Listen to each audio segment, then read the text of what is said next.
APBN, APBD bebannya bisa mencapai 40%, ada yang 60%, ada yang 70%, sehingga anggaran ini habis oleh birokrat. Assalamualaikum warahmatullahi wabarakatuh. Pidato Kang Deddy Mulyadi ngaji. Kang Deddy bicara soal anggaran habis oleh para pejabat, oleh para birokrat, yang mana dengan sia-sia seperti perjalanan dinas, seperti rapat-rapat yang kurang jelas, ya. Dan di sini Kang Deddy benar-benar ya memangkas habis-habisan anggaran yang mana tidak jelas ini, teman-teman. Wah, ini luar biasa ya, teman-teman. Semoga ya para pejabat sadar dan tolong jalankan perintah-perintah dari Kang Deddy. Ya, kami rakyat yang membayar pajak. Ya, kita simak dulu pidato Kang Deddy Mulyadi. Rakyat tiap hari apa? Diskusi, seminar, launching. Setelah itu apa? Setiap ikon dibikin jingle, lagu. Jadi lagunya yang keren, produknya tidak ada. Maka saya ingin rubah di Jawa Barat. Saya mulai memimpin, saya memperlihatkan cara bagaimana menyelesaikan masalah dalam setiap hari. Bagaimana birokrat itu efisien. Bagaimana belanja pemerintah itu dibelanjakan pada publik. Ketika orang lain hampir frustasi. 2026 Jawa Barat kehilangan 2458 triliun uang. Seluruh provinsi Jawa Barat kehilangan 5,7 triliun uang. Saya tidak pernah putus asa. Saya katakan, ini tantangan bagi saya. Semakin dikurangi, maka saya tidak akan pernah berhenti untuk bergerak. Kenapa? Orang-orang hebat itu orang yang banyak puasanya dibanding yang banyak makannya. Saya tuh nggak pernah, putus asa, enggak. Kenapa? Ya sudah. Saya katakan, tahun depan nggak ada lagi itu makan minum di Pemda. Nggak ada lagi snack pagi. Kenapa? Semakin banyak snack pagi, semakin banyak makan siang di dus, semakin banyak orang kena diabetes. Apa nanti? Hanya air putih saja. Sudah. Apalagi? Nanti birokrat pegawai akan saya atur yang masuk kantornya. Berapa per hari? Kenapa? Semakin banyak pegawai yang masuk kantor, semakin tidak produktif. Kenapa? Beban pemerintah makin tinggi. Kenapa? Di kantornya main internet,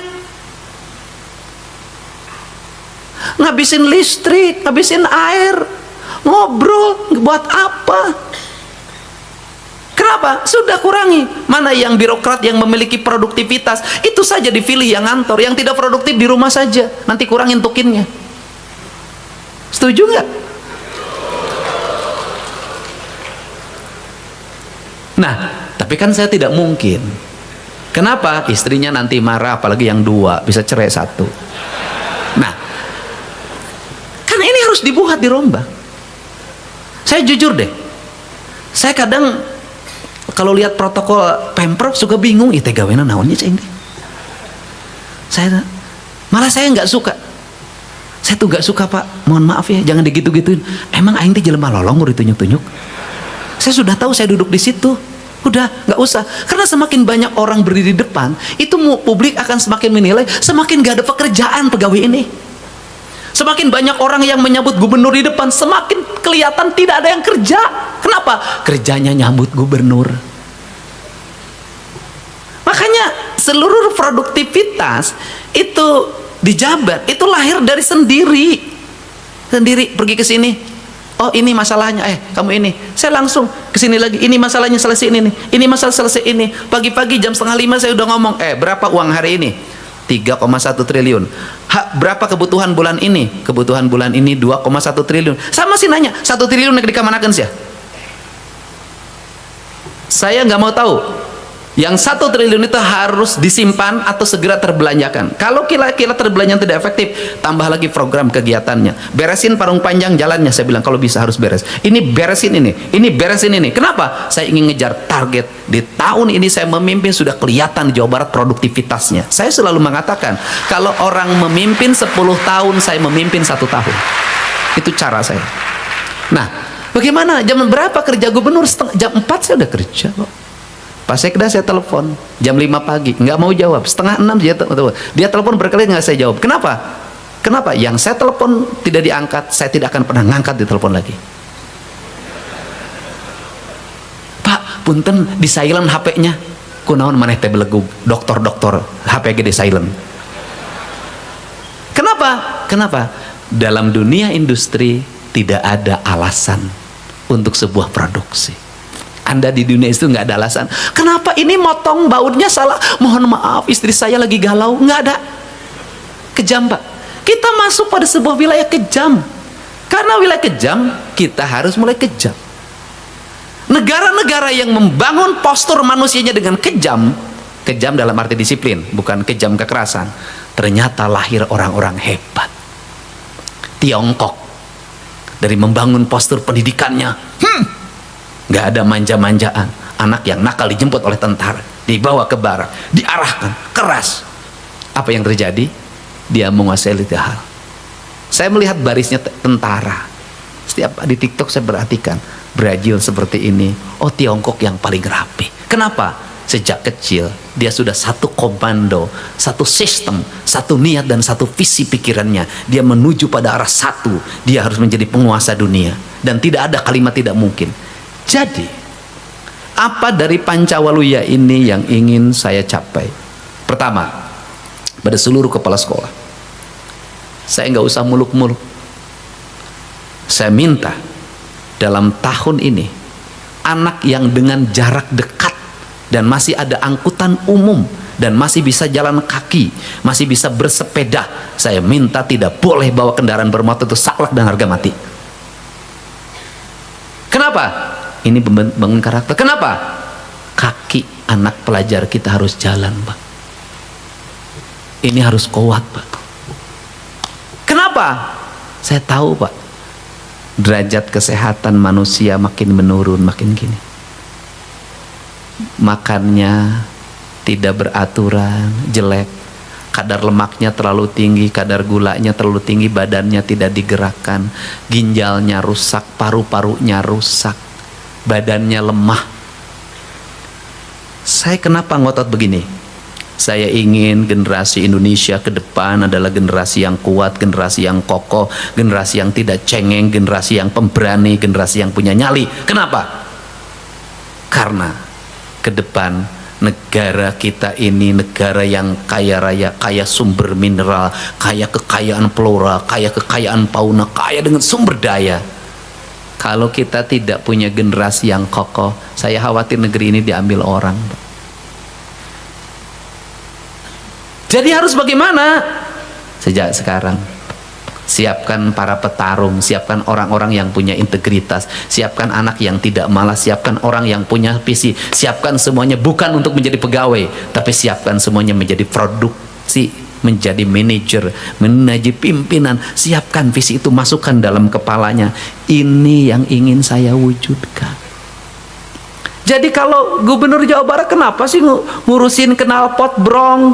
Kenapa Gubernur Jawa Barat mengurusin anak yang merokok? Kenapa Gubernur Jawa Barat ngurusin anak yang tawuran? Kenapa Gubernur Jawa Barat ngurusin anak yang tukang nongkrong di warung? Yang kemudian kenapa Gubernur Jawa Barat ngurusin studi tour? Karena saya jadi pemimpin yang menyayangi rakyat saya.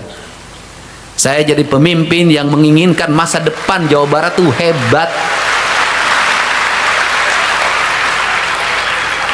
Saya jadi pemimpin lebih baik disebut ayah yang kejam, tapi anak-anak saya sukses daripada saya disebut ayah yang baik, anak-anak saya gagal.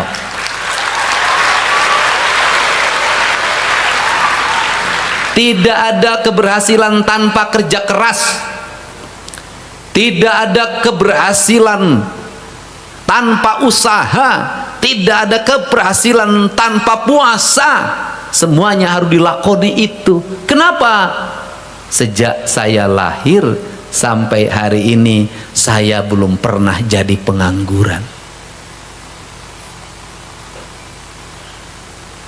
Sejak lahir sampai hari ini saya belum pernah menjadi pengangguran.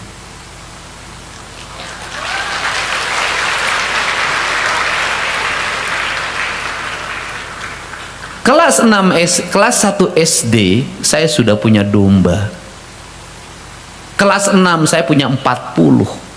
Saya bisa nolong kakak saya yang butuh beli kacamata. Saya bisa nolong kakak saya yang mau nikah. Saya bisa nolong kakak saya yang untuk bayaran sekolah. Saya setiap tahun rumah saya dipotong untuk makan keluarga dan dibagi sama tetangga. Saya bisa nolong bapak saya. Ingat saja, bapak saya pasang listrik di rumah saya, itu jual domba saya. Artinya sejak kecil saya sudah punya kekayaan.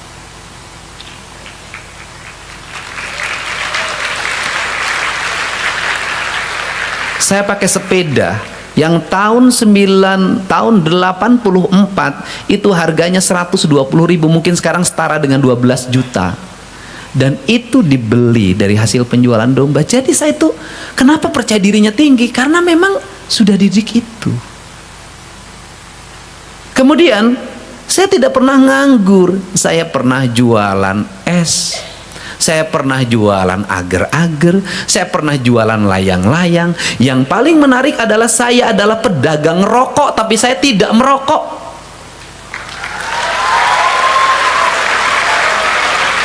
Saya gaul dengan teman-teman SMA saya yang ngaboat. Apa itu ngaboat? Minum pil BK. Saya gaul dengan mereka, tapi saya tidak pernah ikut. Saya gaul dengan teman-teman saya yang peminum, pemabuk, tapi saya tidak pernah ikut minum dan mabuk. Kenapa? Karena hidup saya punya prinsip dalam hidup saya. Jadi ini yang pergaulan tuh harus dibuka, nggak boleh juga nggak ditutup. Kenapa? Orang yang sudah sejak kecil terbuka pergaulannya, bergaul dengan orang nakal, bergaul dengan berandalan, bergaul dengan mereka tapi tidak pernah berubah dan terbawa, itulah orang hebat. Yang hati-hati itu orang yang tidak pernah bergaul, suatu saat dia bergaul biasanya cepat terbawa dan dia jadi korban. Makanya anak kita nggak boleh ditutup, dia harus dibuka. Untuk apa? Dia memahami wawasan dan pandangan. Tidak ada. Saya tidak pernah jadi penganggur. Saya masuk SMA, kemudian kuliah saya menjadi pedagang bala-bala. Lulus kuliah, sebelum lulus kuliah saya sudah kerja di pabrik untuk melakukan studi, membuat, ingat loh, saya bikin skripsi, bagaimana caranya bikin skripsi, saya tidak bayar. Saya membuat penelitian, ngelamar jadi tenaga kerja kontrak pura-puranya di PT Indobarat Rayon, digaji 200.000 selama 1 tahun, dan di tahun itulah saya membuat skripsi tentang industri. Tidak kayak orang. Setelah lulus kemudian saya kerja di balai latihan kerja luar negeri Binawan Praduta, saya ngerti urusan TKI itu. Setelah itu saya menjadi pedagang beras. Setelah menjadi pedagang beras saya menikah, dan saat saya menikah tidak ada saya nginep 1 malam pun di rumah mertua. Saya nginep di rumah sendiri yang itu ngontrak. Itulah laki-laki.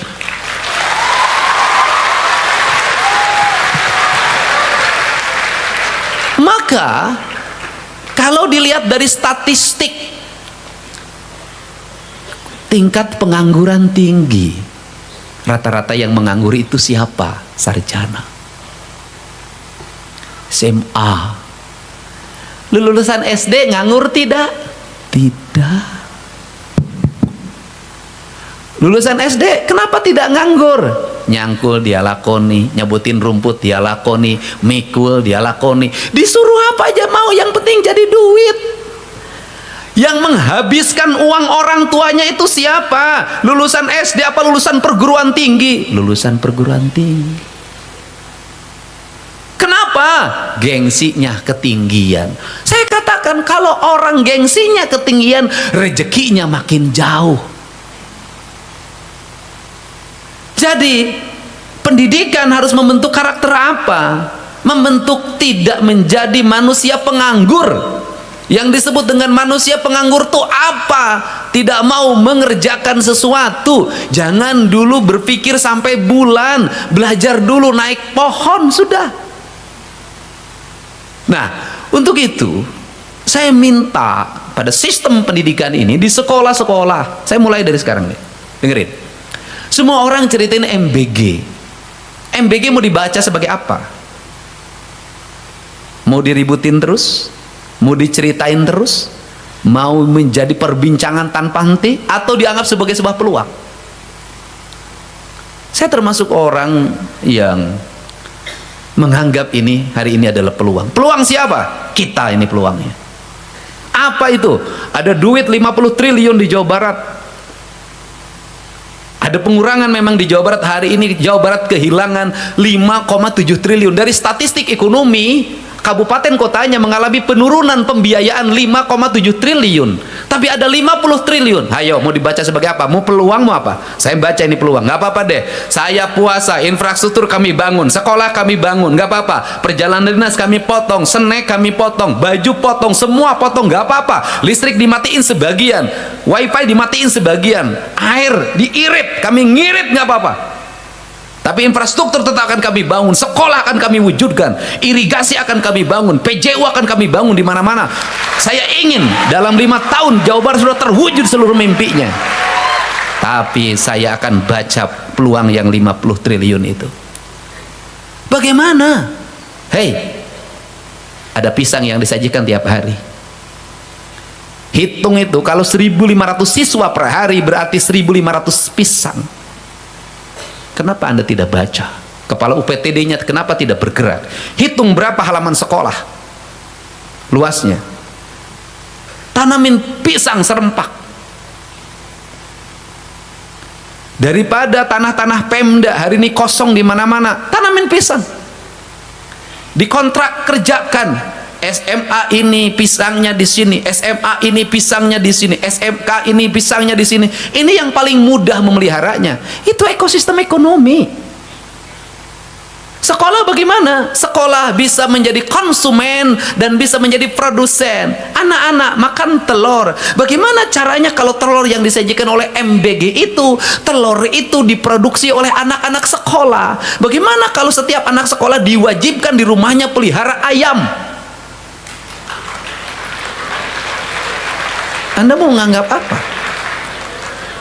Mau menganggap peluang? Mau menganggap tantangan? Pelihara ayam diwajibkan, sudah pelihara ayam. Waktu teman-teman semua, tadi kita sudah mendengarkan pidato dari Gubernur Jawa Barat Kang Deddy Mulyadi ya teman-teman. Kang Deddy sampaikan pidato di depan para guru, para menteri ya. Kang Deddy sampaikan orang yang hebat itu orang yang bukan makannya banyak, tapi orang yang sering berpuasa. Masya Allah ya teman-teman. Dan bukan itu aja teman-teman, Kang Deddy disampaikan juga bahwa pejabat, birokrat yang mana ya sudah disampaikan ya, tidak ada lagi sarapan pagi, tidak lagi snack-snack ya. Di sisi lain menurunkan biaya anggarannya cukup besar ya. Di sisi lain menambah kesehatan kita ya, jadi diabetes kurang, kolesterol turun ya. Luar biasa ini pemikiran seperti ini teman-teman.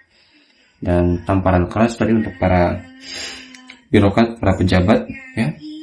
Anggaran habis loh. Anggaran habis, anggaran Jawa Barat habis oleh pejabat yang mana sering keluar dinas, sering rapat-rapat ya. Luar biasa ya teman-teman ini.